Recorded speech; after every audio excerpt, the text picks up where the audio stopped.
There is a kind of love that you think will save you, but in the end, it is the very thing that nearly buries you alive. And there are nightmares that don't come in sleep, but manifest the moment you've exchanged your lifelong vows. My name is Eleanor, and I am 83 years old, and this story has been a weight upon my chest for more than 6 decades. Sitting here on my porch in Savannah, Georgia, the sweetness of the tea cannot wash away the bitterness of a pasta past that the song of the mockingbirds in the yard cannot touch. This very land, with its languid rivers and buried secrets, bore witness to my deepest sorrow and my rebirth from the ashes. This is not an easy story to hear, but some truths must be told, even if they shake your faith to its core. Some scars must be brought into the light, so that others do not walk the same path. If you are listening, from anywhere in the world, please leave a comment and subscribe. Let me know that you are here with me, ready to receive my story. Let's go back to 1958, when I was just 16. Savannah was already an important city, but very different from what it is today. The streets were gravel roads, electricity was a luxury not everyone had, and we had fun at church socials and at the barn dances that took place in the town square on Sundays. It was at one of those dances that I met Silas. Oh, my dears, the Silas of that time was a young man who could take any girl's breath away. Tall, strong from working on the docks, with sun-bronzed skin and a smile that showed off all his perfect white teeth. When he asked me to dance that night, I felt my heart race like never before. "A pretty girl like you shouldn't be alone," he told me. Fool that I was, I believed it was special, that it was just for me. Little did I know, Silas said that to all the girls. Back then, we dated differently. It had to be with your parents' permission, with the living room door open, sitting on the sofa, a respectable distance apart. My father, Arthur, was a shrimp fisherman, a strict man who had raised 6 daughters alone after my mother died of pneumonia when I was only 8 years old. He didn't like it at all when Silas showed up asking to court me. "That boy has the eyes of a no-good," he told me one night. "Eyes that shine too bright, hide a lot of shadows behind them." But who listens to a father's advice when their heart is in love?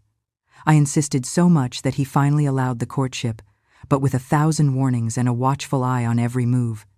Silas was a hard worker, nobody could deny that. He had a steady job as an office assistant at a large paper mill that exported to the northern states. He earned a decent wage, dressed neatly, always smelling of cheap but well-applied cologne, and treated me like a princess. Flowers picked along the way, colorful ribbons for my hair, promises of a future that seemed as bright as the waters of the Savannah River on a strong, sunny day. 6 months after we started dating, he asked for my hand in marriage.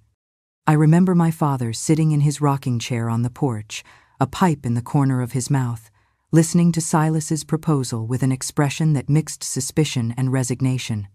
"Are you going to take good care of my daughter?" my father asked, his eyes fixed on Silas's. "I'll make her the happiest woman in all of Georgia, Mr. Arthur." A man's word.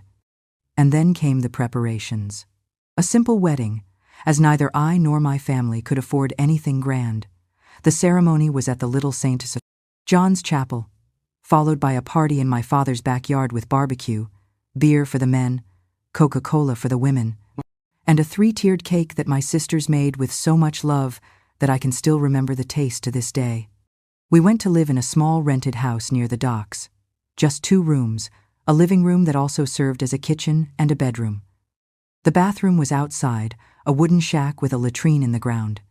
But to me, it was a palace because I was with the man I loved, building our future. The first few weeks of marriage were like a dream. Silas would leave for work early and come back in the late afternoon.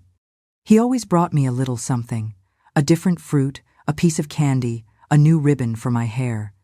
The night was all ours, discovering the mysteries of that love which, in my innocence, I thought would last forever. It was in one of those moments of passion that I became pregnant.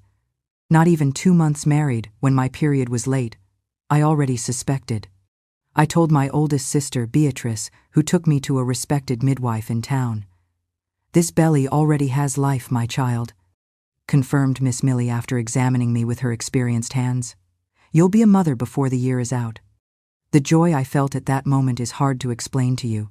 It was as if something inside me was completed, as if all the love I had to give had finally found its true destination. I already imagined what the baby's face would look like, whether it would take after me or the father, what name we would give it. That night, I prepared a special dinner to tell Silas the news. I made fried chicken with cornbread dressing, his favorite meal. I set the table with the best I had, even putting a flower in a glass as a decoration. When he arrived, he immediately noticed something was different. "What's this celebration, Eleanor? Are we celebrating something I don't know about?" "We are," I replied, barely containing my happiness. "We're going to be parents, Silas. There's a baby growing inside me." His reaction that night seemed like everything I could have wished for. His eyes lit up. He hugged me tightly, spun me around the small living room, made 1,000 plans out loud about how he would be the best father in the world, how he would work double shifts to provide everything for our child, how he would build a crib with his own hands. "It's going to be a boy," he said with certainty, "a strong boy like his father to help me in life." The first months of pregnancy were calm. I had normal morning sickness, that weariness in my body, a sleepiness that never ended. Silas remained attentive, asking how I was feeling, bringing me the fruits I craved. On weekends, we would walk by the river, making plans, choosing names. "If it's a boy, his name will be Silas Jr., he insisted. "And if it's a girl?" I would ask. "It won't be a girl," he would reply, his face stern. "I'm sure it's a boy." My father and sisters visited me often, bringing little gifts for the baby, hand-sewn clothes, a pair of crochet booties, a patchwork blanket. My belly grew, beautiful and round, and I spent hours talking to that little life forming inside me. I told stories, sang lullabies I remembered from my mother, made promises of eternal love. It was around the 4th month that I started to notice the first changes in Silas. Small things at first, a delay here, an excuse there, the different smell when he came back from work, a lipstick stain on his shirt collar that he swore was ink from a pen. "I'm having to work overtime," he would explain when he arrived late. "The mill has a lot of orders, a lot of paperwork to organize." I believed him, or pretended to believe. After all, he was working for our future, for the comfort of our child who was on the way. And besides, what pregnant woman wants to see betrayal knocking at her door? In the 5th month, the changes became impossible to ignore. Silas came home later and later, sometimes not coming home at all, saying he had fallen asleep at the office from exhaustion. The money that used to have a little left over now barely covered the basics, and that attention, that affection from the first months, evaporated like dew in the strong morning sun. "You're different with me," I dared to say one night when he arrived almost at dawn. "Is there something wrong?" "What nonsense, woman. It's the pregnancy that's making you suspicious. I'm just working double to support this growing family." My belly was already very visible by then, and I could feel the baby's movements, those little kicks that are like messages of love straight from heaven. But I also felt something heavier growing inside me, suspicion, fear, a sadness I couldn't name. I started to have health problems. My blood pressure would suddenly spike, I had headaches that wouldn't go away, and swelling in my feet and hands that worried the midwife during my monthly checkups. "This is high blood pressure from the pregnancy, my child," explained Miss Millie. "It can be dangerous if not taken care of. You need to rest more, avoid salt, and especially avoid worry." "Avoid worry?" How, when my husband seemed more like a stranger in my own house with each passing day? How, when my suspicions grew along with my belly? My sister Beatrice, who was always the most observant in the family, started to bring me warnings. "Eleanor, people are saying they've seen Silas with a woman over by the mill. They say she's one of the women who works in the office with him." I denied it, defended my husband, said it was gossip from people envious of our happiness. But deep down, I knew there was truth in those rumors. I could feel it in the heavy air Silas brought with him when he entered the house, saw it in his eyes that no longer looked at me properly, noticed it in the body that moved away from mine in bed. It was when I completed 6 months of pregnancy that the worst happened. Silas didn't come home on a Friday. Not on Saturday, not on Sunday. A whole week with no news, not a note, nothing. Desperate, with my belly already large, I went to the mill every day to ask about him. He asked for a few days off, is what they told me. He said he had a sick relative in the countryside. Sick relative? What relative, when his whole family lived right there in Savannah? The lie was so poorly constructed that it hurt twice as much. It was my father who took me in that week. He brought me back to the house where I grew up, put me in my old bed, took care of me as if I were a little girl again. My sisters took turns keeping me company, trying to distract me, to cheer me up, to prepare me for what seemed inevitable. "You are strong, my daughter," my father would say while smoking his pipe on the porch. "You will raise this grandchild of mine with or without that scoundrel." And then, on the morning of the 8th day, Silas appeared at my father's door. He looked haggard, with deep dark circles under his eyes, his beard unshaven. He asked to speak with me alone. My father hesitated, but eventually allowed it. "Where were you?" I asked as soon as we were alone in the backyard. "Working, woman. I had to go to Atlanta to resolve some business for the mill." The lie came so easily from his mouth that I almost believed it. Almost. But something had changed in me during that week of abandonment. A strength I didn't know I had began to manifest itself. "Don't lie to me, Silas. I know it wasn't for work. The mill said you asked for time off." He hesitated, ran a hand through his disheveled hair, averted his gaze. Finally, he let out a heavy sigh. "All right, I went to take care of some personal things. But now I'm back, and I want you to come home. It's not right for a married woman to be at her father's house." I went back. What choice did I have? I was in my 7th month of pregnancy, without a job, without my own money, in an era when a separated woman was seen as a failure. And despite everything, there was still a stubborn flame of hope inside me that everything could go back to the way it was. But nothing went back. Silas now barely disguised his outings, his disappearances. The month's money came shorter and shorter, and I, with my heavy belly and a heavier heart, tried to keep the house running, to prepare the baby's layette with the few resources I had, to believe that when the child was born, the father would once again become the man I fell in love with.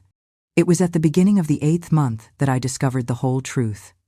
Not from him, who would never have the courage to tell me, but from Miss Martha, a neighbor who worked as a cleaner at the mill. "My child," she told me one afternoon, with that look of pity that I had learned to hate, "I have to tell you something because I can't bear to see you suffering without knowing. Your husband is having an affair with the new secretary at the mill, a woman named Lorraine who came from Atlanta. Everyone there knows. They even say she's waiting for him to leave you after the baby is born." The world stopped at that moment. Even though I already suspected, even though I already felt in the air that something was very wrong, hearing the truth spoken so clearly and starkly was like taking a bullet to the chest. I remember feeling a sharp pain in my belly, leaning against the wall so I wouldn't fall, seeing black dots dancing in front of my eyes. But I didn't fall. I didn't faint. I didn't scream or cry. Something inside me shut down, like a door slamming shut during a storm. I thanked Miss Martha for her courage in telling me, went into the house, sat in the rocking chair, and just stayed there in silence, stroking my belly, thinking about what I would do next. That same night, when Silas arrived, miraculously early by recent standards, he found dinner ready on the table, the house tidy, and me sitting in the living room as if nothing had happened. I didn't bring it up. I didn't throw what I knew in his face. Something told me to wait, to plan, to protect, above all, that little life growing inside me. In the days that followed, my health deteriorated considerably. My blood pressure rose to alarming levels. I had headaches that left me bedridden and swelling that deformed my feet and hands. Miss Millie, seeing my condition, spoke the word I feared hearing. "Preeclampsia, my child. Very dangerous for you and the baby. You'll need absolute bed rest until the birth, and you might have to go to the hospital instead of having the baby at home as we planned." The hospital was a luxury I couldn't afford. Silas, when he heard the diagnosis, just shrugged and said that women are like that, always getting sick for no reason. With each passing day, it became clearer that I was alone on this journey. Just me and my baby against the world. It was my family that saved me once again. My father and my sisters took turns caring for me, bringing cooked food, washing my clothes, helping me bathe when I could barely stand. Silas seemed relieved not to have to deal with a sick wife, taking advantage of my family's presence to disappear even more. And so, between physical pain and wounds in my soul, I reached the 9th month of pregnancy, large, heavy, swollen, but with a determination I didn't know I possessed. I had decided that as soon as the baby was born and I regained my strength, I would leave. I would go back to my father's house, start my life over, raise my child far from that man who had revealed himself to be so different from what he seemed. What I didn't know was that fate had much crueler plans for me, plans that would forever transform my life, my soul, my vision of the world. The worst was yet to come, and I, innocent, could never have imagined the horror that awaited me in that little house by the river on the day my son decided to come into the world. It was on a hot October afternoon that I felt the first contractions, light at first, like a cramp that comes and goes. I was home alone. Silas had left early and, as was now customary, didn't say where he was going or when he would be back. I tried not to panic. After all, Miss Millie had explained that the first contractions of labor could last for hours, even days for some women. I sent the neighbor's son to fetch my sister Beatrice. She arrived quickly, assessed my situation, and decided to stay with me until the process advanced further. "It's still early, Eleanor. The baby won't be born just yet. Let's wait a little longer before calling the midwife." The hours passed, the sun began to set, painting the Savannah sky with that orange glow that only those who live in the low country know. The contractions increased in intensity, but were still spaced out. Beatrice prepared a cinnamon tea to warm the body and help with labor. When night fell completely, Silas appeared. He staggered in, smelling of whiskey and cheap women's perfume. Beatrice immediately scowled, but I signaled for her not to say anything. I didn't want to fuss, not at that important moment. "What is this woman doing here?" he asked, pointing at my sister. "I'm in labor, Silas," I replied calmly. "The baby is going to be born tonight or tomorrow." He seemed genuinely surprised, as if he had completely forgotten that I was about to give birth at any moment. He stood there, looking at my enormous belly as if seeing it for the first time. "I'm going to get more hot water," Beatrice said, heading out to the yard where the well was, but really giving us some time alone. As soon as we were alone, Silas approached the bed where I was lying. His face had an expression I had never seen before, a mixture of anger and determination that sent an immediate chill down my spine. "So the kid decided to be born today?" he asked, his voice low and threatening. "Yes," I replied, feeling a stronger contraction cut through me. "I think he'll be here by morning." Silas sat on the edge of the bed and watched me in a way that made me shrink instinctively. His eyes were different, as if something dark had taken over him. When he spoke again, his voice was just a whisper. "You know, Eleanor, I never wanted this child. Never." Those words hit me like a punch to the gut. Even after all the signs, all the betrayal and abandonment, hearing it said so clearly destroyed me from the inside out. "What are you saying, Silas? He's your son." "I don't care. I have other plans now, a new life waiting for me." It was then that he confessed everything. How he met Lorraine in the 2nd month of my pregnancy, how he fell in love with her, how they planned to run away together to New Orleans as soon as they had enough money. He spoke without emotion, like someone talking about the weather or the price of flour at the market. "And you're going to leave me with a newborn?" I asked, the tears finally breaking through my resistance. "That's not my problem," he replied coldly. "You have family, you have your father, your sisters, you'll manage." I felt another contraction, stronger than the last. I moaned in pain, but Silas didn't move to help me, just continued to stare at me with those eyes, void of any compassion. "Now, Lorraine is also expecting my child," he dropped, as if throwing a bomb and waiting to see the explosion. 3 months along, a child that I want, with a woman I truly chose. The pain I felt at that moment wasn't just physical. It was a pain in my soul, a wound that seemed bottomless. Between increasingly intense contractions, I tried to process that devastating revelation. He not only betrayed me but was going to build with another woman the family he promised me. So that's why you started treating me like this? Because you found another woman? He shrugged, as if the answer were too obvious to need stating. At that moment, I heard Beatrice returning from the yard. Silas stood up quickly. "I'm leaving," he announced. "I have things to do." "Leaving? But your wife is having a baby," my sister protested, incredulous. "That's women's business. You all handle it." And he left, slamming the door hard behind him. Beatrice came running to my side, finding me in tears, both from the physical pain of the contractions and the emotional pain of absolute rejection. "What did that bastard say to you?" she asked, holding my hand. Between sobs and moans of pain, I told her everything. About the other woman, about the other child on the way, about how he planned to abandon us. Beatrice listened in silence, her face hardening with every word. "I'm calling Dad," she decided. "You can't be alone with that man tonight. He's not right." But I, in a mixture of wounded pride and foolish hope, asked her not to. "No, Beatrice. This is still my house. He's still my husband, for better or worse. I want to have my son here, as planned. Tomorrow, we'll deal with the rest." Reluctantly, she agreed.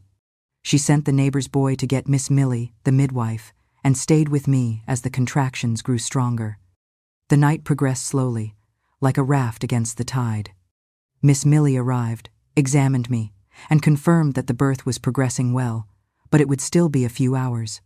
"The first baby always takes longer, my child," she explained, preparing her tools. "But everything is fine with the baby. He's in the right position, just needs to come down a little more."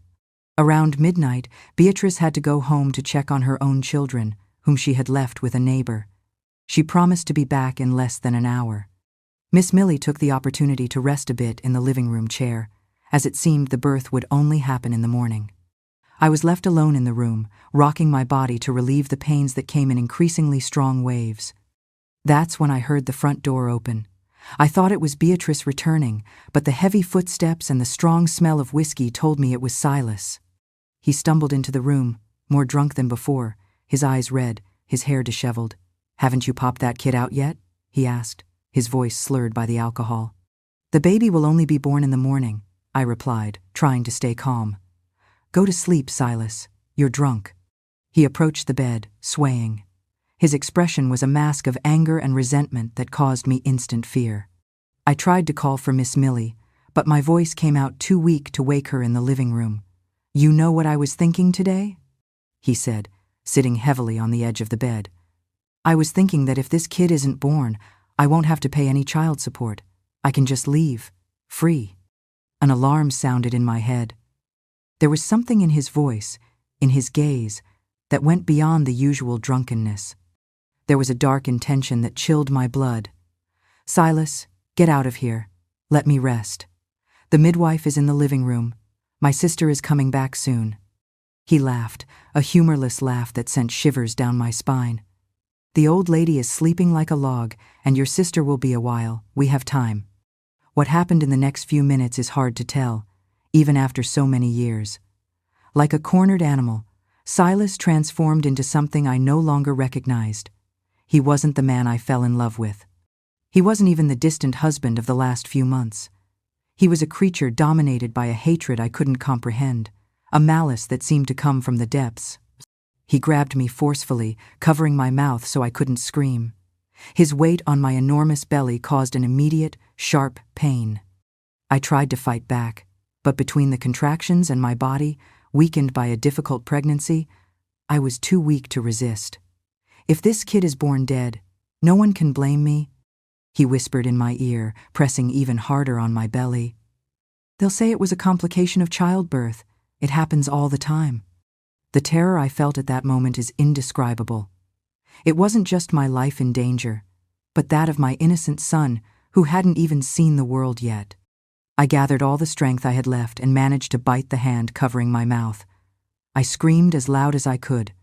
Silas, enraged, slapped me hard, making my vision go dark. I tasted the metallic tang of blood in my mouth. I heard hurried footsteps. Miss Millie finally waking up to my scream. But before she reached the room, Silas dealt a blow to my head that made me lose consciousness. Darkness enveloped me like a heavy cloak. The last thing I felt was a lacerating pain in my belly and the horrible sensation of something warm running down between my legs. Then, nothing. I don't know how long I was unconscious. When I came to, I was in a different environment. White walls, the smell of medicine, distant voices. I tried to move, but my body felt like it weighed a ton. I tried to speak, but my throat was too dry to produce any sound. A nurse noticed I had woken up and approached the bed. "Calm down, ma'am. You're in the Savannah hospital. Don't strain yourself. You lost a lot of blood." "Hospital? How did I get here? And my baby?" I tried to ask, but I could only manage a weak groan. The nurse seemed to understand my anguish. "I'll call the doctor. He'll explain everything." The minutes that followed were the longest of my life. Fragments of memory came back like painful flashes. Silas drunk, the assault, the sharp pain, the blood. My heart raced so fast I thought it would explode in my chest. Finally, a young doctor entered the room.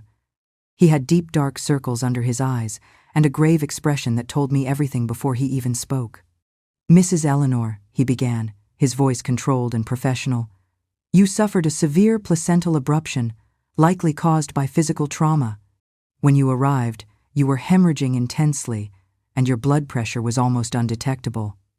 I made a superhuman effort to form the words I needed to say. "My baby?" The doctor looked down for a moment, and that simple gesture confirmed my worst nightmare. "I'm so sorry. We couldn't save the child. It was a boy." The world collapsed on me in that instant.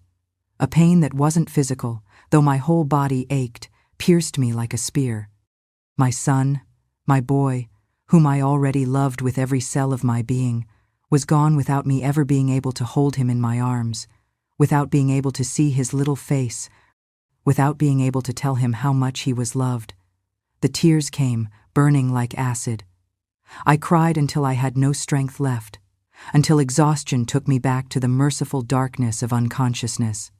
In the hours and days that followed, I slowly learned what had happened. It was Beatrice who told me, sitting by my hospital bed, holding my hand tightly as if she feared I too would slip away like my son had. When she returned to the house that night, she found Miss Millie desperately trying to staunch the blood that was gushing from between my legs. Silas had disappeared. A neighbor, hearing the commotion, helped carry me to a wagon that rushed me to the hospital. "And Silas?" I asked, my voice still weak. "Gone," Beatrice answered, her eyes hard with hatred. "He took his things and disappeared. The police are looking for him, but so far, nothing." At that moment, lying in that hospital bed, more dead than alive, something inside me changed forever. The love I once felt for Silas turned into something dark and poisonous, a thirst for justice, or perhaps revenge, that consumed me from within. "He killed my son," I whispered, the tears drying in salty tracks on my face. "He killed our son on purpose." Beatrice squeezed my hand tighter. "I know, sister, and he's going to pay. Dad already went to the police station, told them everything. They're looking for him all over town." But Silas had vanished like smoke. He probably fled with that Lorraine, as he had already planned. He left behind a broken woman and a son who never got to breathe the air of the world. I stayed in the hospital for 2 weeks. My body recovered slowly, but my soul seemed irremediably wounded. The doctors said I almost died, that it was a miracle I survived the hemorrhage. A miracle, they called it. I wondered what kind of miracle leaves you alive while taking your child. When I was finally discharged, my father and sisters took me back to my childhood home. They set up a room for me, took care of every detail, took turns so I was never alone. But the loneliness I felt was not something their presence could cure. It was a deep void, a black hole that seemed to suck all the light and hope out of my life. The nights were the worst. I would wake up screaming, dreaming of the baby I could never cradle, seeing Silas's face contorted with hatred, feeling again the searing pain of that night. My father, old but still strong, would sit by my bed and hold my hand until I could fall back asleep. "It will pass, my daughter," he would say, his voice thick with an emotion men of that generation rarely showed. "One day, this pain will be smaller. I wanted to believe him. I wanted to believe that one day I would wake up without feeling that crushing weight on my chest, without seeing the imagined face of my son every time I closed my eyes. But in those first months, it seemed impossible. The police searched for Silas all over Savannah, then expanded the search to neighboring cities. Nothing. It was as if the earth had swallowed him and that Lorraine. Some said they had fled to New Orleans, others to the northeast, and still others that they had crossed the border into Mexico. Each new rumor brought a brief flash of hope that justice would be done, followed by the bitter disappointment when it proved to be just another baseless rumor. Slowly, very slowly, I began to find a routine. I helped around the house, started cooking again the simple dishes I always liked to make. I spent hours by the river, just watching the water flow, carrying away pieces of my pain with each wave. It was on one of those afternoons by the Savannah River that I made a decision. I was sitting on a fallen log, watching the sunset paint the waters gold and red, when a sudden clarity hit me. I couldn't spend the rest of my life consumed by hatred and pain. My son wouldn't want that for his mother. Somehow, I had to find a way to move forward, to transform that suffering into something that wouldn't completely destroy me. But how? How do you overcome the deepest loss a woman can experience, compounded by betrayal and violence? How do you forgive the unforgivable? How do you find meaning in a world that had become so dark and cruel? The answer would come from a place I least expected, and it would completely transform my life, giving me the strength not only to survive but to eventually flourish again, even with all the scars I would carry forever in my soul. The answer to my questions began to appear on a Sunday morning, 3 months after the tragedy. I was still living at my father's house, still waking up every night with nightmares, still carrying that pain that seemed to have no end. But on that day, something different happened. The little St. John's Chapel was a few blocks from our house. Since I was a child, I went to Mass on Sundays, more out of family tradition than true faith.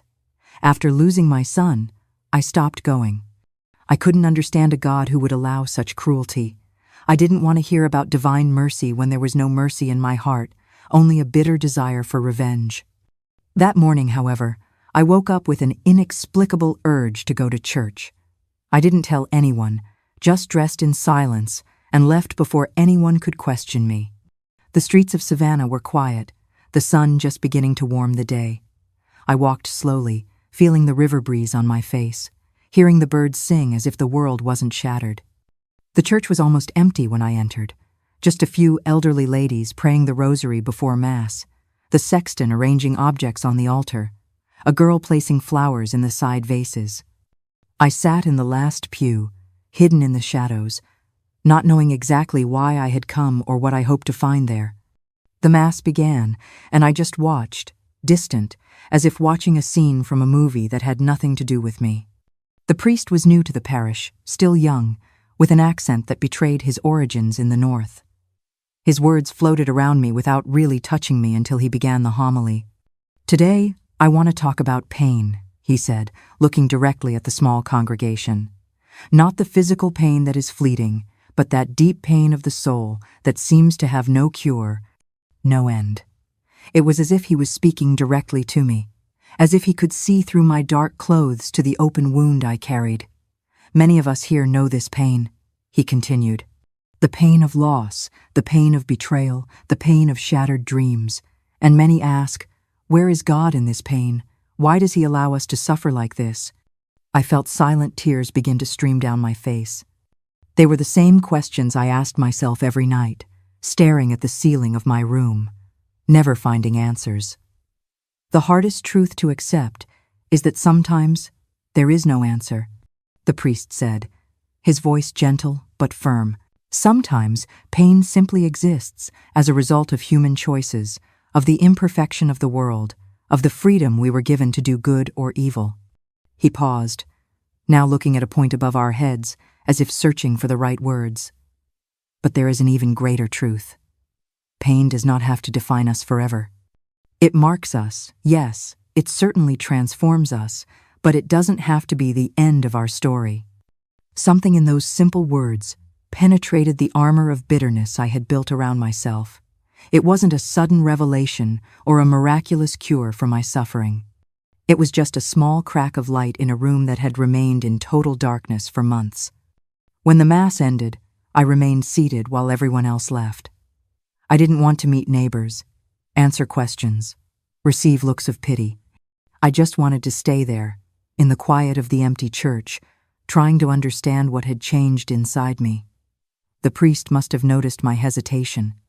After everyone had left, he approached the pew where I was sitting, unhurried, giving me space to refuse his presence if I wished. "May I sit?" he asked simply. I nodded, speechless. "We haven't met yet," he said. "I'm Father Michael. I arrived in Savannah just 2 months ago." "I'm Eleanor," I replied, my voice hoarse from so much silence. "You seem to be carrying a very heavy burden, Eleanor." I don't know if it was the kindness in his voice, the fact that he was a stranger with no preconceived ideas about me, or simply because it was time for the words to come out. But I started talking.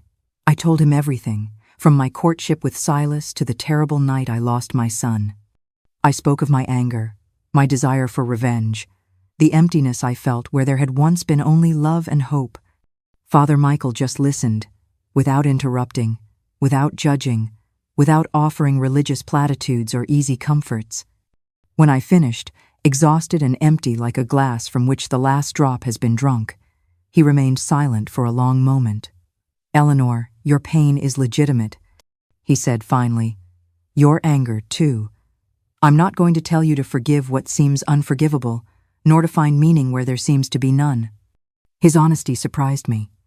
I expected the usual advice about forgiveness and acceptance of God's will that so many well-intentioned people had already tried to offer me. "What I will tell you is just this: you are not alone in your pain. And maybe, just maybe, by sharing it, it will become a little lighter to carry." And so, without planning or conscious intention, I began to attend the Little St. John's Chapel again. Not out of recovered devotion or renewed faith, but for the simple human need for community, for belonging, for a place where I could exist without having to explain my sadness. On Sundays after Mass, I would sit with Father Michael for a few minutes. Sometimes we talked about my loss, other times about simple, everyday things. He never pushed for spiritual progress, never demanded that I overcome my grief on a convenient timeline. He just offered his presence and a listening gifts more rare and valuable than I could have imagined. It was through him that I met Mrs. Gable, a woman in her 70s who led a small prayer and charity group in the parish. Unlike many religious people I had known in my life, Mrs. Gable didn't talk much about God, but she acted as if he were present in every gesture of kindness. "Come help us on Thursday," she invited me after a Mass, about 2 months after my first conversation with Father Michael. "We're organizing food baskets for the families down in the marshlands." My first instinct was to refuse. What could I, broken and bitter, offer to others? But something in the simplicity of the invitation, in the absence of pressure or expectations, made me accept. The following Thursday, I joined a small group of women in the parish hall. We organized donated food, sorted clothes, packed school supplies for children. I worked in silence most of the time, still uncomfortable with the idea of socializing, of pretending to be normal when nothing in me felt normal. But slowly, week after week, something began to change. It wasn't that my pain diminished, it was still there, deep and real, but I started to realize there was room for other things besides it. Small moments of purpose when we managed to gather enough resources to help one more family. Brief moments of connection when another volunteer shared a story, a concern, a recipe. "You have good hands for organizing," Mrs. Gable commented one day, watching how I methodically arranged the donations. "Could you help me with the records next time?" And so, without grand declarations or dramatic moments, I slowly relearned how to exist in the world. The tragedy defined me less, and I began to see that it didn't have to be the only thing that defined me. Meanwhile, life in Savannah went on. The search for Silas cooled over time, as expected. Rumors would surface someone swore they saw him in Atlanta or New Orleans, or even in Texas. Each new piece of information briefly rekindled my thirst for justice, but the flame soon dwindled in the absence of concrete proof. My father, worried about my future, tried a few times to introduce me to respectable men in town, a widowed merchant, a public servant, a distant cousin who had recently returned to Savannah. I refused all attempts, kindly but firmly. The idea of trusting again, of opening my heart to the possibility of more pain, seemed impossible at that moment. "You're still young, daughter," he would insist. "You have your whole life ahead of you." "I know, Dad," I would reply, "but I need to rebuild this life my way, in my own time." And so I did. A year after losing my son, I got a job at the small local elementary school. Not as a teacher, I didn't have the training for that, but as an administrative assistant. I organized documents, met with parents, handled registrations. A simple job, but one that gave me purpose and, more importantly, financial independence. I moved out of my father's house and rented a room in the back of an elderly woman's house. It was small, but it was mine. A space where I could cry when I needed to, without worrying anyone, where I could have my things arranged my way, where I could begin to rebuild some sense of identity beyond the tragedy that had defined me. My work at the school brought me into daily contact with children. At first, this was painful. Every little face reminded me of the son I never knew, of the future that was stolen from me. But slowly, those children began to heal something in me. Their energy, their curiosity, their ability to find joy in the simplest things, all of it was like a balm to my wounded soul. One girl in particular, Rosalie, just 6 years old, the daughter of a single mother who worked all day, began to seek me out during recess. She would sit near my desk, drawing, telling elaborate stories about princesses and dragons. Sometimes she would just sit there in comfortable silence. "Why do you always look sad, Auntie?" she asked one day with the frankness only children possess. The question caught me off guard. I thought I was hiding my feelings well, maintaining a facade of normality. "Because I lost someone I loved very much," I answered simply, without going into detail. She nodded with the seriousness of a wise old woman. "My mom does too. My dad left when I was a baby. She cries sometimes when she thinks I'm not looking." Something in that innocent observation hit me profoundly. I wasn't the only one suffering. I wasn't the only one carrying the weight of abandonment, of loss, of broken dreams. In every house, in every family, there were stories of pain, some perhaps as heavy as mine, others different, but all real. Rosalie became a constant presence in my daily life. I started helping her with her lessons after school, waiting for her mother to arrive from work. Soon, other children joined us children of parents who worked late, who had nowhere else to go, who needed a little more attention than the crowded school could offer during regular hours. Without planning it, I found myself creating a small after-school tutoring group.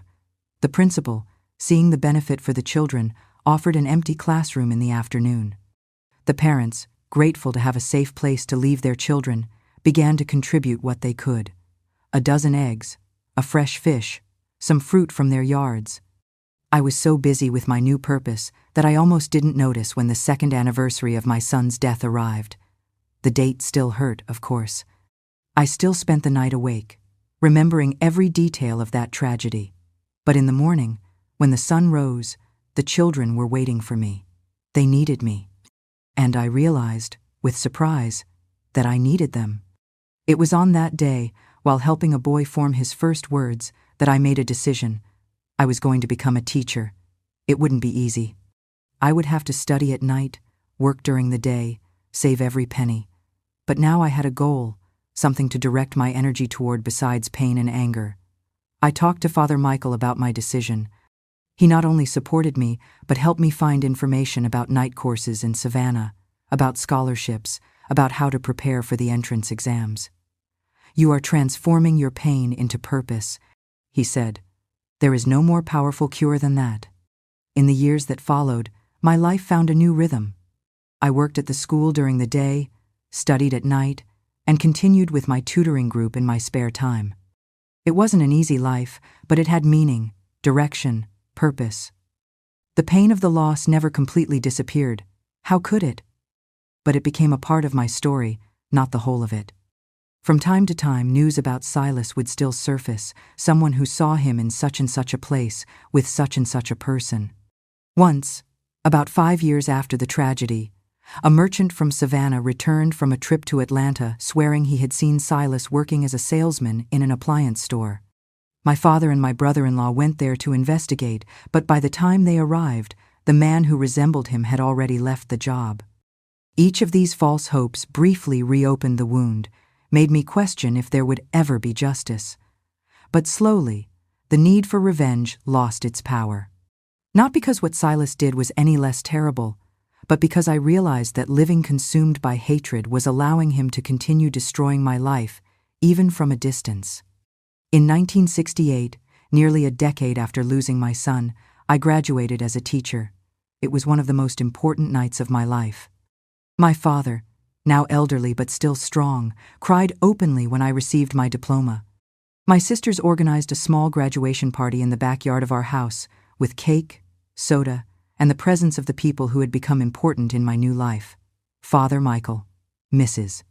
Gable, colleagues from work, some parents and children from the tutoring group. That same night, the principal of the school where I worked offered me a position as a full-time teacher for the following year. I could finally be in the classroom officially, not just as an assistant or a volunteer. The shy girl from Savannah, whose life was almost completely destroyed by a man's cruelty, now became an educator, with the chance to positively influence the lives of dozens of children each year. "Your son would be proud," Beatrice said as she hugged me at the party. It was the first time in years that someone had directly mentioned my lost baby, and surprisingly, it didn't hurt as I expected. There was sadness, yes, but also a strange sense of continuity, as if somehow he were still part of my story, of the person I was becoming. "I think so," I replied, allowing myself a small smile. "I think so." Life went on. I became known in Savannah as Teacher Eleanor, especially dedicated to children with difficulties, those that other teachers sometimes gave up on. Perhaps because I myself knew what it was like to feel broken and abandoned, I had a special patience with the little ones who carried their own invisible wounds. My father passed away in 1972, sleeping peacefully in his hammock, just as he always said he wanted to go. I missed him terribly, but I had learned to live with loss in a way that didn't completely destroy me. His last words to me the night before were, "You made me proud, daughter, more than you can imagine." In the years that followed, Savannah changed, the United States changed, and I changed. The city grew, more streets were paved, electricity reached neighborhoods that were previously dark. The country went through the Vietnam War, the civil rights movement, economic and political crises. And I continued teaching, continued finding meaning in my work with children, continued building a life that, if not exactly what I dreamed of in my youth, had its own value and beauty. I never remarried, not for lack of opportunities. Over time, good and decent men showed interest, but something in me couldn't take that step again. It wasn't just fear of betrayal or abandonment. It was as if that part of my life had been lived and closed, and now I was in a different chapter. I had my children at school, my friends from church, my sisters and nephews. It was a different kind of family from the traditional one, but it was a family nonetheless. As for Silas, the news eventually stopped completely. No one claimed to have seen him anymore. No one brought rumors of his whereabouts. It was as if he had disappeared from the face of the earth, or at least from our part of the world. For many years, this bothered me deeply, the absence of justice, of closure, of answers to the questions that tormented me. Then one day, around 1985, when I was already in my 43rd year and more than 2 decades had passed since the tragedy, I received an unexpected visitor at school. It was a middle-aged man, well-dressed, with an accent that revealed his northern origins. "Teacher Eleanor?" he asked, standing at the door of my empty classroom after the school day had ended. "Yes, that's me. How can I help you?" He hesitated, visibly nervous, before continuing. "My name is Robert. I'm a private investigator. I was hired to find you." My heart pounded in my chest. Could it be? After so long? "Hired by whom?" I asked, my voice suddenly dry. "By a woman named Lorraine. She passed away 3 months ago from cancer. But before she died, She asked me to find you and deliver this." He held out a yellowed envelope, slightly crumpled at the edges. I took it with trembling hands, unable to believe what was happening. "She told me to tell you just this. He paid for what he did in ways you can't even imagine. And she is so sorry about your son." I stood paralyzed, holding that envelope as if it were a bomb about to explode. Lorraine. The woman Silas had abandoned me for. The woman for whom he killed our son. The woman who was pregnant with his child when he disappeared from my life.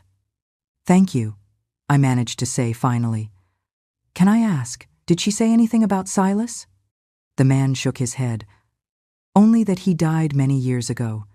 She didn't go into detail, and it wasn't my job to ask. She just promised to pay me well to find you and deliver this envelope, no matter how long it took." After he left, I sat alone in the classroom for a long time, staring at the sealed envelope, trying to gather the courage to open it. What could it contain? Confessions? Explanations? Lies? After so many years, what difference would it make? Finally, with still trembling fingers, I opened the envelope. Inside was a handwritten letter and a faded photograph. The photo showed a boy of about 3 or 4, smiling for the camera with the same eyes as Silas. The letter read, "Eleanor, when you read this, I will already be gone. Perhaps it's for the best. I don't deserve your forgiveness, nor am I asking for it. I just feel I need to tell you the truth before I go." Silas told me everything that night. He came home drunk, his hands stained with blood, saying he had solved the problem. I was horrified when I understood what he had done. That same night, we fled Savannah. Not for love, as you might have imagined, but because I was afraid of him, afraid of what he might do to me and the baby I was carrying if I threatened to report him. We hid in New Orleans for a few years. He drank more and more, became more and more violent. The son I gave him, Gabriel in the photo, never received the father's love he deserved. Silas would say the boy didn't look like him, that maybe he wasn't even his. In 1965, during a particularly violent argument, he fell down the stairs of our house, hit his head, and died instantly. I didn't cry at his death. How could I? He had become a monster, or perhaps he always had been. I raised Gabriel alone, telling him only that his father had died in an accident. He grew up, graduated, and now lives in New York City with his own family. He never knew what his father did to you, to your baby. Some truths are too heavy to carry. I know that nothing I say can repair what was done. I know you probably hate me as much as you hate him, and you have every right. I just wanted you to know that he did not have a happy life after what he did, that he paid in many ways for his crime, and that not a day goes by that I don't think of the son you lost because of us. I don't ask for your forgiveness, only your understanding that I too was in a way a victim of the same man who destroyed your life. The difference is that I had the chance to see my son grow up, a blessing you did not have because of us. May God have mercy on us all. Lorraine." When I finished reading, the tears were streaming freely down my face. They were not just tears of pain or anger, though those feelings were still there. They were tears of relief, of closure, of a cycle that was finally completing itself. Silas was dead, had been for decades. He didn't have the happy life I had imagined with his new family. He didn't completely escape the consequences of his actions, and Lorraine had carried the weight of that night for as long as I had, in her own way. I looked at the photo of the boy, Gabriel. My son would have been about the same age when the photo was taken. Would they have looked alike? Would they have had the same smile, the same gestures? Questions that would never have answers. I carefully folded the letter, put it back in the envelope with the photo. I don't know how long I sat there, looking out the classroom window at the sunset over Savannah, letting a strange and unexpected feeling wash over me. Peace. It wasn't forgiveness, not completely. It wasn't forgetting. That would be impossible. It was something more complex, more nuanced. The understanding that life rarely divides into absolute villains and perfect victims. That the tragedy that marked my existence was part of a larger web of pain, terrible choices, and consequences that affected many lives beyond my own. That night I went home, and for the first time in many years, I slept without dreaming of Silas, without waking up looking for my lost son. Not because the pain had disappeared, but because it had found its proper place in my story. A painful chapter, but not the whole book. What I didn't know then was that this letter, this unexpected closure, would be just the beginning of a new phase in my life. A phase where I would finally be ready to confront not just the past, but also to fully embrace the future with all the possibilities it still held for me. With Lorraine's letter tucked away in a carved wooden box my father had made years before, I felt a cycle in my life was closing. Silas had been dead for decades, the woman he fled with was also gone, and I finally had some kind of answer, even if it wasn't the justice I had imagined for so many years. I continued my life as a teacher in Savannah, dedicating myself more and more to children with learning difficulties. The city grew rapidly in the 80s, with more companies arriving, the expansion of the port, and an increase in tourism. Savannah was no longer the small riverside town of my youth, although the Savannah River still flowed majestically, meeting the ocean in that spectacle of waters that always moved me. In 1987, at the age of 45, I received an invitation that would once again change the course of my life. The City Department of Education was implementing a special program for vulnerable children, boys and girls, living in at-risk areas, many practically abandoned by their parents, some already involved in petty crimes. "We need a coordinator for this project," said the secretary, an energetic and idealistic woman who had recently taken the position. "Someone with experience, with sensitivity, who knows how to deal with difficult children. Your name was the first that came to mind, Teacher Eleanor."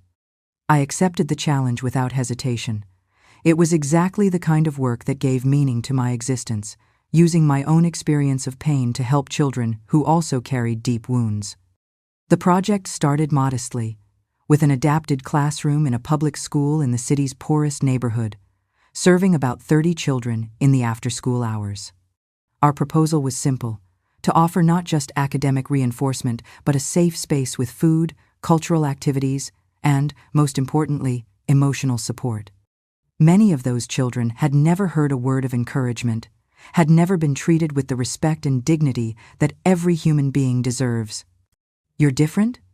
A 12-year-old boy with visible scars from abuse and eyes that had seen more suffering than any child should, told me one day.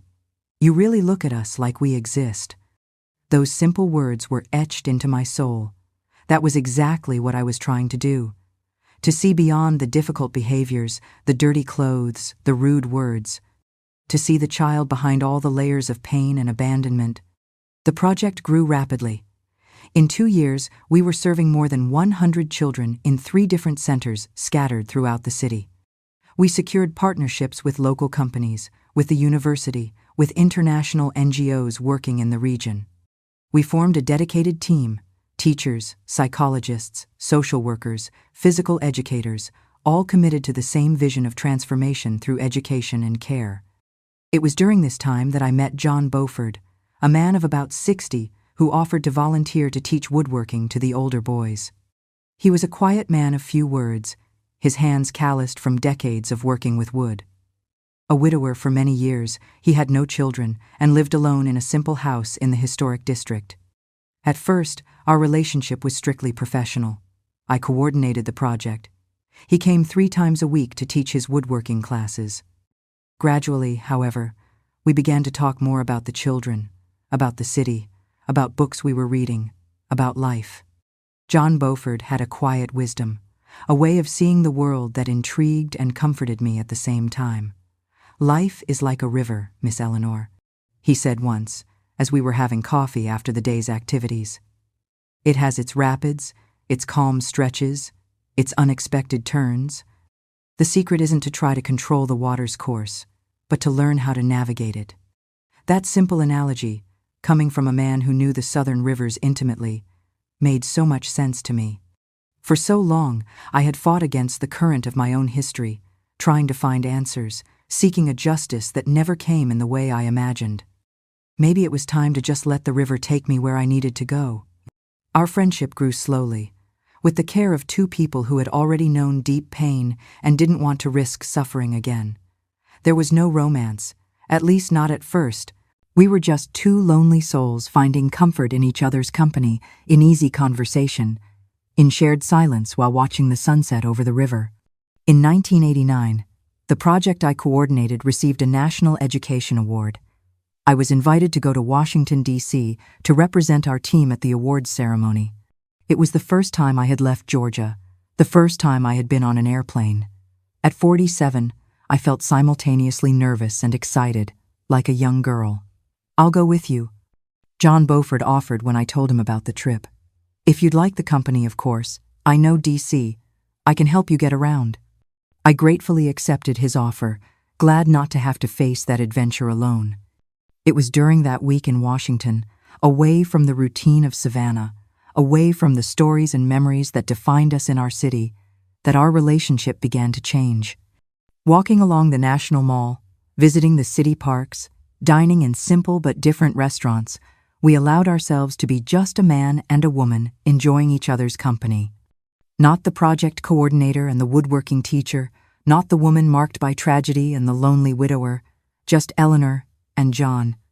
The night before we returned to Savannah, sitting on a park bench near the hotel, he held my hand for the first time. A simple, almost shy gesture, but it sent a shiver through my body that had long forgotten what it was like to be touched with affection. "I have something to tell you, Eleanor," he said, his voice more serious than usual. "Something I should have said a long time ago, but never found the courage." My heart sped up, fearing what would come next. So many years of disappointment had taught me to always expect the worst. "I've known you for longer than you think," he continued. "I was in Savannah back then. I knew your story. I knew who you were when I volunteered for the project." I pulled my hand away from his, confused and a little scared. "What do you mean, John? Why did you never tell me?" He took a deep breath, like someone finally preparing to unburden a weight carried for a long time. "I worked at the paper mill too. Not in the same department as Silas, but I knew him. I saw how he treated women, heard the stories he told when he thought no one important was listening. I was paralyzed, unable to fully process what I was hearing." John Beaufort continued, his voice now lower, almost a whisper. "When I heard what happened to you, to your baby, it haunted me for years. I should have said something, should have warned someone about the kind of man he was. Maybe I could have prevented the tragedy. Back then, Savannah felt much smaller than it does today, Eleanor. The mill was the heart of the town for many of us. You heard things, you saw things. Silas had a reputation, a smooth charm that many of us men saw right through, even if we never spoke up. It's one of those regrets a man carries, the things he should have said but didn't." "You couldn't have known what he would do," I replied automatically, still trying to assimilate the unexpected revelation. "No, I couldn't have," he agreed, "but I still carry that guilt. And when I saw him in New Orleans years later with that woman and their son, I felt so much anger I almost did something crazy." This completely caught me by surprise. "You saw Silas in New Orleans? When?" "In 1965. I was there on business, delivering a furniture order. I saw him at a market with the woman and a little boy. He recognized me too. I saw the fear in his eyes when we passed each other. This matched exactly what Lorraine's letter had revealed, that they were in New Orleans at that time, that Silas died in 1965. "What happened next?" I asked, now completely absorbed in the story. "Nothing. A few months later, I heard from a mutual acquaintance that he had died in a domestic accident. I never saw the woman or the child again. We were silent for long minutes, each lost in our own thoughts, processing the unexpected connection between our lives." "Why are you telling me this now, John?" I finally asked. He looked directly into my eyes with a raw honesty that completely disarmed me. "Because I realize my feelings for you go beyond friendship. And I shouldn't, move forward with this carrying that secret. You deserve to know everything before you decide if you want me to continue being a part of your life." That night was long. We talked for hours. John Beaufort told me more about that time, about how he had followed my story from afar, about how he had always admired my strength in rebuilding my life after such a tragedy. I told him about Lorraine's letter, about the partial closure it brought me, about how I still sometimes dreamed of the son I never knew. When we returned to Savannah the next day, something had changed between us. There was no resentment on my part. How could I blame him for something that happened decades ago when we barely knew each other? There was, however, a new layer of connection, as if our stories were intertwined in ways we had never imagined. Our relationship evolved slowly in the following months. Simple dinners at home, boat trips on the weekend, long conversations on the porch. At 47, after so long alone, I was relearning how to trust, to open my heart, to allow someone back into my life. "I'm not trying to replace what you lost," John told me one night, as we watched the stars from my backyard. "I know there are parts of you that will always belong to that baby, to the young woman you once were. I just want to be a part of who you are now, of who you will become." In 1991, after 2 years of dating, we decided to move in together. There was no formal wedding. We both felt we didn't need papers or ceremonies to validate what we had. We bought a small but cozy house in a quiet neighborhood with a view of the river and enough space for John to set up a small woodworking shop in the back. Our life together was simple and full. I continued coordinating the project, which now served more than 200 children and adolescents and had become a national reference in education for vulnerable populations. John continued teaching his woodworking classes, in addition to producing beautiful pieces that he sold to craft stores and tourists. On Sundays, our house would fill with people, my sisters and their now grown children, friends from the project, former students who came back to visit and share their achievements. John would cook a baked fish that was famous among our acquaintances. I would make my specialty, a peach cobbler I had learned from my mother as a girl. It was on one of those Sunday afternoons in 1993 that I received a visit that would once again change my perception of the past. We were all on the porch, enjoying the river breeze after lunch, when an unknown young woman appeared at the gate. She must have been about 25, well-dressed, with a shy but determined air. "Teacher Eleanor?" she asked, standing outside. "Yes, that's me," I replied, getting up to greet her. "How can I help you?" "My name is Gabriella," she said, her voice slightly trembling. I'm Gabriel's daughter, Lorraine's granddaughter." The world seemed to stop for a moment. I looked at this young woman with new eyes, now noticing familiar features: the shape of her face, the hesitant smile. Could it be? The granddaughter of the woman Silas fled with? The daughter of that boy in the faded photograph? "Please, come in," I managed to say, opening the gate with hands that suddenly felt like they didn't belong to me. I introduced her to everyone as a distant relative, feeling that this complex story should not be exposed so suddenly to our whole circle of friends and family.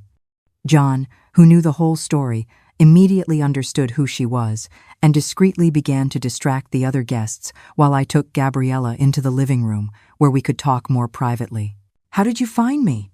I asked as soon as we were alone. "It wasn't easy," she replied, still nervous but more confident now. "My grandmother, Lorraine, mentioned your name before she died. She told my father part of the story. He never wanted to look for you. I think it was too painful. But when he also passed away last year, I found among his things a diary where he mentioned you, Savannah, and this whole story. Gabriel was also gone. The boy from the photo, now a grown man I never met, but who was strangely connected to my story, to my own lost son. I'm so sorry for your loss," I said sincerely. "Thank you," she replied. "It was hard. Cancer, like my grandmother. But I'm here because I felt I needed to meet you, to understand this part of my family's history that has always been a great silence, a mystery." For the next 2 hours, I told Gabriella everything. From dating Silas to the tragedy, the long search for answers, Lorraine's letter, my rebuilt life. She listened attentively, sometimes with tears in her eyes, sometimes asking delicate questions to clarify a point. "My father never knew everything," she said when I finished. "My grandmother protected him from the full truth about the man who was his father. He grew up thinking Silas was just a weak man, a drunk who died in a stupid accident. He never knew what he did to you, to your baby." "Perhaps it was for the best," I replied. "What fault did he have? He was just an innocent child, as my own son would have been." Gabriella nodded in understanding. Then, hesitantly, she opened her purse and took out an envelope. I brought some photos of my father. When he was a child, a teenager, an adult.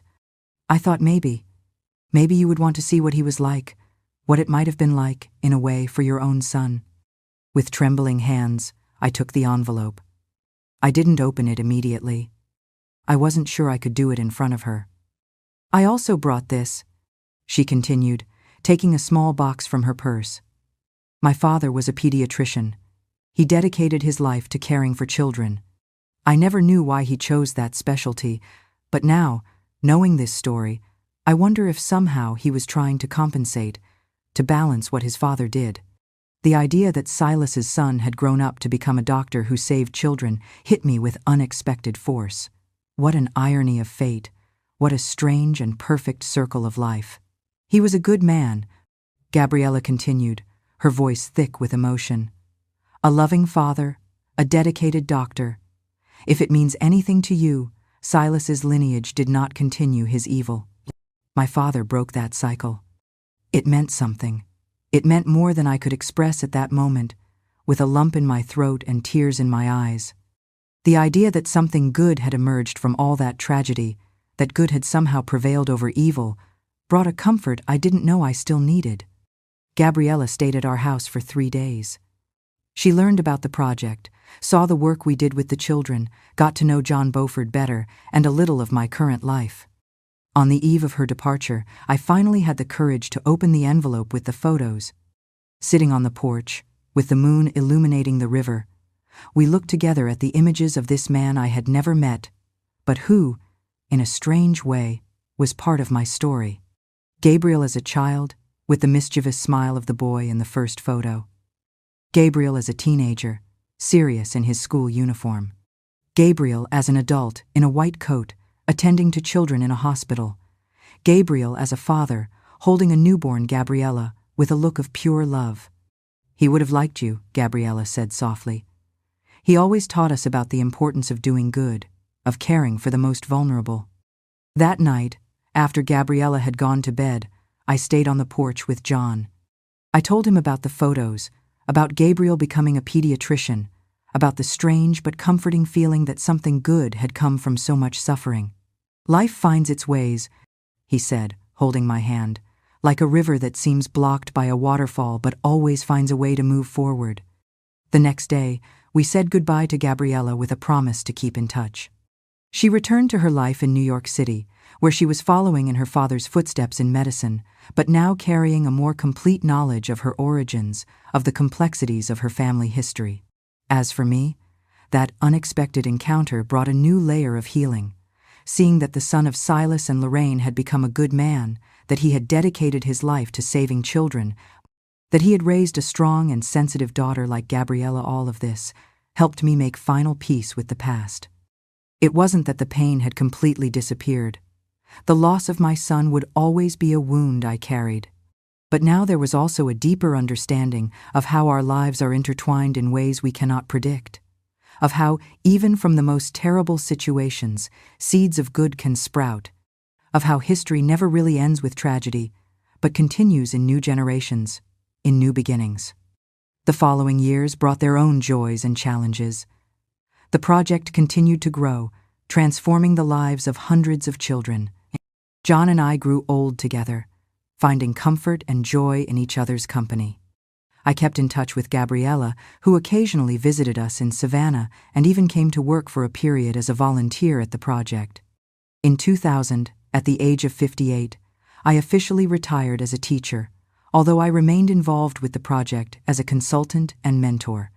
John, already over 70, also reduced his activities, now dedicating himself only to special pieces commissioned by old clients. Our life together entered a quieter, more contemplative phase. We traveled a bit, saw the West Coast, visited New York to see Gabriella, even took a trip to Europe, an old dream we finally realized. But we always returned to Savannah, to our home by the river, to the city that had witnessed so much of my history. It was during this period that I began to feel the need to share my experience more broadly. So many women still went through similar situations, abandoned during pregnancy, victims of violence, losing children in traumatic circumstances. Perhaps my story, with all its pain and also its redemption, could help others find the strength to move forward. I started giving talks at schools, churches, community centers. It wasn't easy to relive those moments, to expose my deepest pain to strangers. But every time I saw in the eyes of a young mother that glint of recognition, that realization of, if she could survive that, maybe I can too, I knew it was worth it. In 2005, at the age of 63, I published a small book with my story. It wasn't a national bestseller, of course, but it circulated well in Savannah and neighboring towns, and it earned me even more invitations for talks and conversations with women's groups. The project to which I dedicated so many years of my life now used my book as support material for mothers in vulnerable situations. John was my biggest supporter in this new phase, even as his health began to decline in 2007. He insisted that I continue with the talks, the support groups, with all the work that now gave a special meaning to my mature years. "You've given your pain a meaning," he would say on one of the many nights we spent on the porch, watching the river. "There is no greater gift you could give to the son you lost. You've built a legacy from your sorrow." Those words touched something deep within me. I had never thought of it that way, that all the work I did over the decades, all the children I helped, all the lives I touched, were somehow also a way of honoring that baby I could never know. That perhaps, in some mysterious way we don't fully understand, he knew, saw, understood that his brief existence had triggered so much good in the world. In 2009, John left us, after a 2-year battle with a cancer that slowly sapped his strength. He passed on a quiet May afternoon, holding my hand, surrounded by friends and family who loved him. His death was like his life, serene, dignified, without fanfare. The grief for John was different from the grief for my son so many decades earlier. There was no anger, no shock, no sense of injustice. John lived a full life, was loved, and departed surrounded by affection. The sadness I felt, and still feel, is tempered by gratitude for the 20 years we had together, for all the love and companionship we shared. Now, at 83, I live alone in that same house by the Savannah River. It's not a bitter loneliness. It's a quiet space where I relive memories, where I receive frequent visits from former students, from children who went through the project and are now adults with their own families, from my sisters and nephews, from Gabriella when she can come from New York. I still give talks occasionally, still participate in support groups for women in vulnerable situations. Life has taught me that our story doesn't end with tragedy. It continues, transforms, finds new paths, like the river that always follows its course, bypassing obstacles, creating new beds when necessary. And so, looking at the river from my porch, I reflect on the long journey that brought me here, about the innocent young woman I once was, in love with a man who would reveal himself to be a monster, about the woman broken by loss and betrayal that almost consumed me, about the teacher who found purpose in helping vulnerable children, about the partner who rediscovered love in maturity, about the old woman I am now, with white hair and wrinkles that tell stories of pain, yes, but also of resilience, and finally, of peace. The river flows, relentless and eternal. Life goes on, and I, Eleanor, go with it, carrying my memories, honoring my losses, celebrating each new dawn as the precious gift that it is. When I look back on this whole journey of almost 8 decades in this world, I realize how faith became my safe harbor in the darkest moments. It wasn't a faith that appeared suddenly, like a lightning bolt illuminating the night. It was more like a small seed, planted that Sunday when I entered the little St.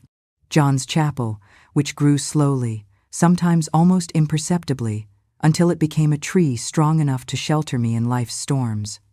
After John passed in 2009, many people asked me how I managed to keep going. How, at 67, after losing my partner of 2 decades, I still found the strength to get up every morning, to continue with my talks, to smile at the children who came to visit me. The answer has always been in the faith I built over those years. Not a blind faith that accepts suffering as divine will, but a mature faith that recognizes pain as part of the journey and seeks meaning even in the most difficult circumstances. In the months following John's passing, I found comfort in the routine we had maintained together. I continued to sit on the porch every afternoon to watch the sunset over the river, just as we did. I continued to care for the plants he loved, talking to them as he did when he thought no one was listening. I continued going to the chapel on Sundays, now no longer with him by my side, but carrying his presence in my heart. Father Michael, the same one who years ago had welcomed me when I returned to the church after losing my son, was now an old man with completely white hair, close to retirement. He conducted the memorial service for John and continued to be a constant presence in my life after his departure. "You have a strength that inspires us all," he told me one Sunday after Mass. "Do you know where that strength comes from, Miss Eleanor?" "From faith?" I replied simply. "Yes, from faith," he agreed. "But not just faith in God. Faith in life, in the human capacity to start over, to find beauty even after the most devastating storm." His words touched something deep within me. It was true. My faith was not limited to the religious aspect. It was a broader, more comprehensive faith. Faith in purpose, in meaning, in the possibility of transforming pain into something constructive. In 2020, when the pandemic reached the United States, bringing fear and uncertainty to everyone, I felt that faith being tested again. Savannah, like so many other cities, was hit hard. The forced isolation, the impossibility of receiving visitors or continuing with my in-person talks, the constant worry about former students and their families living in precarious conditions, all of this weighed on my heart, already marked by so many losses. It was my niece, Mariana, who introduced me to the technology that would change this phase of my life. One April afternoon, at the height of the lockdown, she appeared at my door, keeping a safe distance, of course, with an unexpected gift. "Aunt Eleanor, I brought you a new cell phone," she announced, leaving the box on the porch bench. "We're going to teach you how to use it. That way you can see everyone on video calls, participate in groups, continue your work even without leaving the house." I confess I laughed at the idea at first. Me, a 78-year-old woman accustomed to paper notebooks and face-to-face conversations, learning to use advanced technology? It seemed unlikely. But Mariana, with the infinite patience she always had, insisted. She sat at a safe distance on the other end of the porch and guided me step by step. The first attempts were disastrous and comical. I pressed the wrong buttons, spoke too loudly, forgot to turn off the camera. But slowly, with Mariana's persistence, and later that of other nieces and nephews who joined the lessons, I began to master that device that once seemed so intimidating. And then a new world opened up. I could see Gabriella's face in New York City, talk to former students who now lived in other cities, participate in virtual meetings of the project I helped found. Most importantly, I could continue my talks, now in a virtual format, reaching women not just in Savannah, but all over the country. "You're an internet phenomenon, Auntie," Mariana exclaimed a few months later, showing me the view counts of my online talks. "There are people from all over the U.S. watching, commenting, sharing your story." It was surprising and a little scary.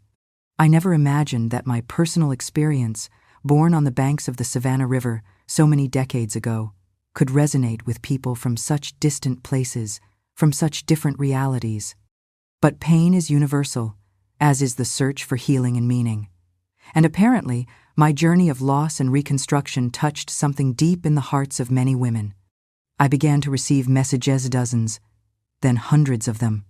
Women who had lost children, who had suffered domestic violence, who were struggling to rebuild their lives after abusive relationships. All of them finding in my story not just comfort but inspiration to move forward. When you talk about how you transformed your pain into purpose, how you used your experience to help others, it makes me believe that I can also do something meaningful with my suffering. A young woman from Chicago, who had lost a baby in circumstances similar to mine, wrote to me. These messages gave me renewed purpose every day. John was no longer by my side physically, but the work we started together of welcoming, of healing, of transforming continued to live on and expand in ways we never imagined. And here we are today, my dears, living life as if every day is unique. Sitting on my porch in Savannah, With the river running eternally before me, I feel a peace that took me decades to find. It's not a peace that denies pain or pretends that losses don't matter. It's a deeper, truer peace. The peace of someone who has lived fully, loved intensely, lost painfully, and yet chose, with each new dawn, to move forward with hope and purpose. And here I am today, my dears, sitting on my porch in Savannah, with the eternal river flowing before me. I feel a peace that took me decades to find. It's not the peace of denying pain or pretending that loss doesn't exist. It is a deeper, truer peace, the peace of someone who has lived fully, loved intensely, lost profoundly, and yet still chose, with each new dawn, to move forward with hope and purpose. My story ends here, but I believe that each of us has a river to cross. If this story has touched your heart, please leave a comment so I know that we have made a connection.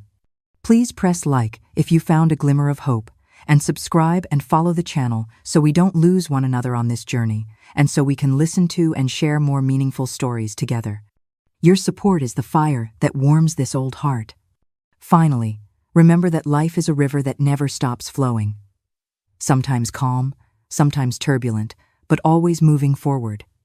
And we, with our own small boats, must navigate it as best we can, helping other travelers when possible, and accepting help when needed.